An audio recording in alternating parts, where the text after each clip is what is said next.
Bhiwandi news से जुड़े रहने के लिए चैनल को सब्सक्राइब करिए और बेल आइकन दबाइए जरूर। तुरंत रोक लगे, हम यही गुजारिश करते हैं आपके चैनल के माध्यम से। अगर देखा जाए तो वो पूरी रोड जो है पद्मानगर हमने खुद देखा, वो भी प्रभात समिति टीम के सामने जो रोड बना है 2-4 महीना भी नहीं हुआ होगा, तो पूरी रोड फट रही है। जिन ठेकेदार को काम दिया गया है, चाहे वो खासदार निधि से दिया हो गया हो, आमदार निधि से दिया गया हो या महानगर पालिका द्वारा दिया गया हो, जिन लोगों को काम दिया गया है वो ये उनकी जिम्मेदारी है कि उन पर यदि वो काम के क्वालिटी के अंदर माल मसाला वगैरह कुछ जो भी कम डालते होंगे जिसकी वजह से रोड जल्दी फट जाता है या उसकी हालत जल्दी खड्डे पड़ जाते हैं, तो ये जो कॉन्ट्रैक्टर लोग जो भ्रष्टाचार कर रहे हैं ये किसकी सह से कर रहे हैं, इस तरीके का भ्रष्टाचार करने की इनको हिम्मत कहाँ से आ रही है।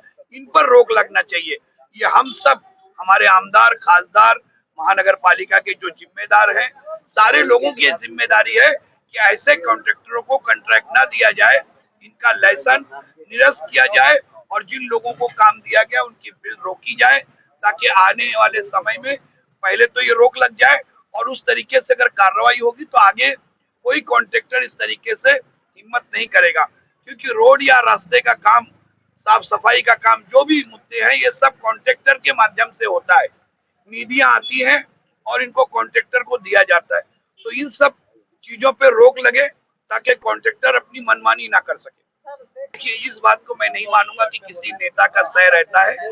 जो नेता प्रतिनिधि रहता है, चाहे आमदार हो, खासदार हो या वो वार्ड का नगर सेवक ही क्यों ना हो, कोई अधिकारी अपने पद पे रहते हुए कोई नेता वो ये नहीं चाहेगा कोई आमदार की मेरी आमदारी के अंदर कोई भ्रष्टाचार हो, ऐसा कोई नहीं चाहेगा। हाँ, उनको मिसगाइड करके गलत जानकारी देकर, क्योंकि देखिए ये टेक्निकल चीजें रहती है, तो बहुत सारे लोगों को टेक्निकल चीजों के बारे में नहीं मालूम रहता कि उसमें क्वालिटी के अंदर मटेरियल में हेर फेर कर रहे हैं, तो ये इस तरीके से ऐसा आरोप लगाना कि नेता की सह से हो रहा है, ये गलत है। ये कॉन्ट्रैक्टरों की बदमाशी है और इन पर कार्रवाई होगी तभी ये चीज का सुधारा होगा। साथी पाल जी आज एक दिवसीय धरने पे बैठे हैं और मैं भ्रष्टाचार विरोधी समिति का अध्यक्ष हूँ। उस हैसियत से मैंने इनको अपना समर्थन दिया है। इनके जो मुद्दे हैं वो जायज मुद्दे हैं, शहर के हित के लिए हैं।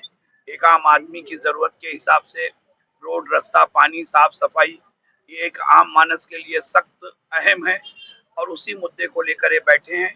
हमने इनको मुबारकबाद दिया है और हम ये चाहते हैं कि जो लोग इसके जिम्मेदार हैं या किसी भी प्रकार का यदि भ्रष्टाचार हुआ है, जिस तरीके से पाल जी आरोप लगा रहे हैं, तो जो लोग इसके जिम्मेदार हैं उनके ऊपर दंडनीय या जिस तरीके से जो भी तरीके से कार्रवाई हो सकती है वो अधिकारियों को उन पर कार्रवाई करना चाहिए और इस चीज का सुधारा होना चाहिए।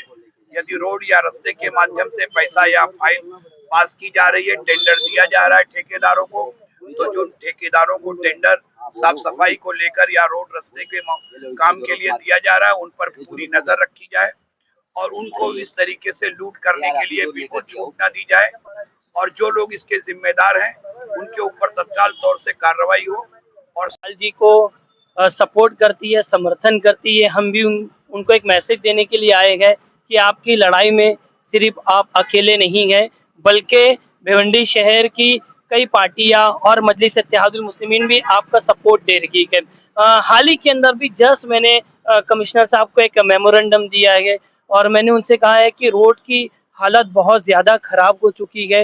Maharashtra municipality corporation act section 203 ये बोलता है कि रोड को बनाना, रोड को मैनेज करना, रोड को चलने के काबिल बनाना ये कमिश्नर साहब आपकी जिम्मेदारी है। भिवंडी शहर में देखो रोड की गड्ढे की वजह से कई मौत हो चुकी है, इस मौत का जिम्मेदार कौन है? क्या कमिश्नर साहब जो मौत हुई है उस मौत के ऊपर जवाब देंगे? भिवंडी में गंदगियां कितनी फैली हुई है, राइट टू क्लीन इन्वायरमेंट होना चाहिए सुप्रीम कोर्ट ने कहा, जो आर्टिकल 21 में आता है, जो हमारा फंडामेंटल राइट है।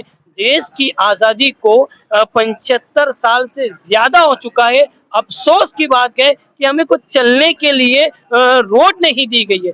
एक पत्रकार को शहर में लोगों के अंदर अवेयरनेस पैदा करने के लिए, जागरूकता पैदा करने के लिए एक पत्रकार को धरने पे बैठना पड़ता है।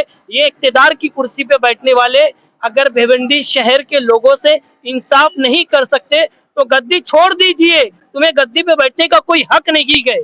इंसाफ नहीं कर सकते आप, चलने के लिए रोड नहीं दे सकते आप, पानी साफ नहीं दे सकते, जो लोकल चीजें हैं आप वो चीज नहीं देते हो। मुंबई हाई कोर्ट ने कॉरपोरेशन को, पूरे महाराष्ट्र की, कहीं कॉरपोरेशन बोला जाता है, कहीं बीएमसी बोला जाता है, कड़ी फटकार लगाई है मुंबई हाई कोर्ट ने रोड के गड्ढों को लेकर। मुंबई हाई कोर्ट ने कहा 2016 से 2020 तक 29,000 हादसे हुए गए, इस हादसे का जिम्मेदार कौन गए? रोड के गड्ढे को भरो, मुंबई हाई कोर्ट कह रही है। क्या कमिश्नर क्या मुंबई हाई कोर्ट की बात को नहीं मानेंगे? भारत का संविधान ये कहता है जो मुंबई हाई कोर्ट, जो सुप्रीम कोर्ट बोलेगा वो मानना पड़ेगा। लेकिन यहाँ भी ये सवाल जनता से करो, आपको समझ में आ जाएगा कहाँ सफाई हुई है। जो कंपनी को अगर भूले भटके कोई बाहर से आया थोक दिए, आप 200 रुपए का फाइन मार दिए, अगर ये कचरा नहीं उठाए तो भिवंडी की जनता इनके साथ क्या करे? जवाब दे कमिश्नर। भिवंडी की मैं जनता से अपील करता हूं कि आप अपने अंदर अवेयरनेस पैदा कीजिए, आप बोलिए। भारत का संविधान, आप आर्टिकल 19 ने आपको बोलने का अधिकार दिया है। आप अगर बोलोगे नहीं तो कोई तुम्हारी सुनने वाला नहीं है, कोई जमीन से निकलकर, आसमान से निकलकर तुम्हारी मदद नहीं करेगा। अल्लाह ने, भगवान ने तुमको ताकत दी है। अगर भिवंडी की जनता अगर अपनी ताकत, अपनी कुव्वत का संविधान के दायरे में इस्तेमाल करेगी तो यकीन जाने ये इक्तिदार की कुर्सी पे बैठने वालों की नींद हराम हो जाएगी और ये जागे। मैं भिवंडी और ग्रामीण की जनता से रिक्वेस्ट करता हूं कि हमारे भिवंडी शहर के पत्रकार, जो सुप्रीम कोर्ट ने पत्रकार के हवाले से, प्रेस के हवाले से कहा था कि प्रेस आजाद होना चाहिए, ये यकीनन उन्होंने जो बात कही है कि प्रेस आजाद होना चाहिए, हमें आज यकीन हो गया कि लाल जी को देखकर के प्रेस आजाद है। ये अपनी आवाज भी उठाते हैं और भिवंडी की जनता से आज रवीश मोमिन ये रिक्वेस्ट करता है कि आप पाल जी का साथ दीजिए। ये हक की लड़ाई लड़ने के लिए रोड पर उतर के आंदोलन कर रखे गए। संविधान के दायरे में आप भी आइए, संविधान के दायरे में रहकर पाल जी का साथ दीजिए जिस तरीके से हम दे रखे हैं। पहले तो मैं पाल जी का शुक्रिया अदा करूंगा जो भिवंडी वालों के लिए इन्होंने अपना कीमती वक्त निकाल के यहाँ धरना मोर्चा किया। आज हमारे शिवसेना उद्धव बाला साहब ठाकरे की शिवसेना कामगार अध्यक्ष की तरफ से हमको ये शिवसेना का इनको पूरा पाठिंबा है। आज भिवंडी की हालत इतनी बेकार है, आज तुम अप्सरा टाकीज की तरफ जाओ, ये बोलते साफ सफाई होती है, इतनी गंदगी है कि अभी कचरे का अंबार आपको मैं दिखाऊंगा। तो मैं पाल जी का शुक्रिया अदा करूंगा जो इन्होंने भिवंडी वालों के लिए कुछ एक अच्छा इधर पे मोर्चा, और जो इधर बैठे इनको हमारी पूरी ताकत और पूरी इनको सपोर्टिंग है। ये इसी तरह काम करते रहे और महानगर पालिका को हम ये चुनौती देते हैं कि ये इस तरह शहर को जो बेवकूफ बनाया जा रहा है। आज 10 मिनट में, आज आरटीओ ने, आज जो भी गाड़ी रोड पे खड़े होती है उसको 10 मिनट में उठा लेते हैं। अगर कोई ठेला गाड़ी खड़े रहती है उसको 5-10 मिनट में तोड़ देते, जमीन दोस्त कर देते हैं। तो आज ये वसूली करते हैं, भिवंडी शहर को आरोप करते हैं, इधर इतना टैक्स इनको दिया जाता है, घर पट्टी, नल पट्टी। तो आज ये साफ सफाई की जब बात आती है तो ये फेल है। आज पूरी भिवंडी कचरे का अंबार है। आप जहाँ जहाँ जाओगे लोग हमको नाम रखते हैं कि आप अपने, तुम्हारे शहर में हम लड़की नहीं देना चाहते, तुम्हारे शहर में हम आना नहीं चाहते। पूरे शहर में खड्डों का और कचरों का अंबार लगा है।